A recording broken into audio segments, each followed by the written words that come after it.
നമസ്കാരം. ഇറാൻ യുദ്ധം ഏറിയും കുറഞ്ഞുമായി പശ്ചിമേഷ്യയിൽ തുടരുമ്പോൾ മറ്റൊരു വിചിത്രമായ കഥയാണ് പുറത്തുവരുന്നത്.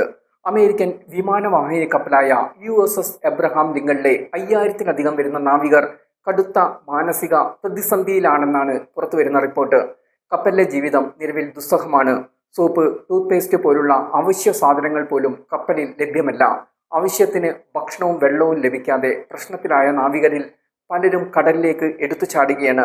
നാവികർക്ക് മെഡിക്കൽ, മാനസികാരോഗ്യ പിന്തുണ നൽകുന്നുണ്ടെന്ന് US നാവികസേന ഔദ്യോഗികമായി അറിയിച്ചിട്ടുണ്ടെങ്കിലും അമേരിക്കയിൽ കടുത്ത വിവാദങ്ങളാണ് നടക്കുന്നത്. US പ്രസിഡന്റ് ഡൊണാൾഡ് ട്രംപും പ്രതിരോധ സെക്രട്ടറി പീറ്റ് ഹെക്സെത്തും ആരോപണങ്ങൾ തള്ളിക്കളയുകയാണ്. കഴിഞ്ഞ 250 ദിവസത്തിലധികമായി കടലിൽ തുടരുന്ന നാവികരിൽ പലരും പല പ്രശ്നങ്ങളാണ് അനുഭവിക്കുന്നത്.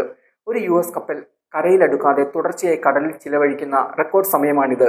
കടലിൽ ചാടിയ ഒരാളെ ഓഗസ്റ്റ് 3-ന് കടലിൽ നിന്ന് ഹെലികോപ്റ്റർ ഉപയോഗിച്ച് രക്ഷപ്പെടുത്തി. തൻ്റെ ഭർത്താവും കപ്പലിൽ നിന്ന് ചാടാൻ ശ്രമിച്ചതായി ഒരു നാവികന്റെ ഭാര്യ വെളിപ്പെടുത്തിയിട്ടുണ്ട്. 2025 നവംബറിൽ സാൻ ഡിഗോയിൽ നിന്നാണ് ഈ കപ്പൽ പുറപ്പെട്ടത്. പസഫിക് മേഖലയിലേക്കാണ് പോകേണ്ടിയിരുന്നത്. എന്നാൽ ഇറാനുമായുള്ള യുദ്ധ സാഹചര്യത്തിൽ പശ്ചിമേഷ്യയിലേക്ക് തിരിച്ചുവിടുകയായിരുന്നു.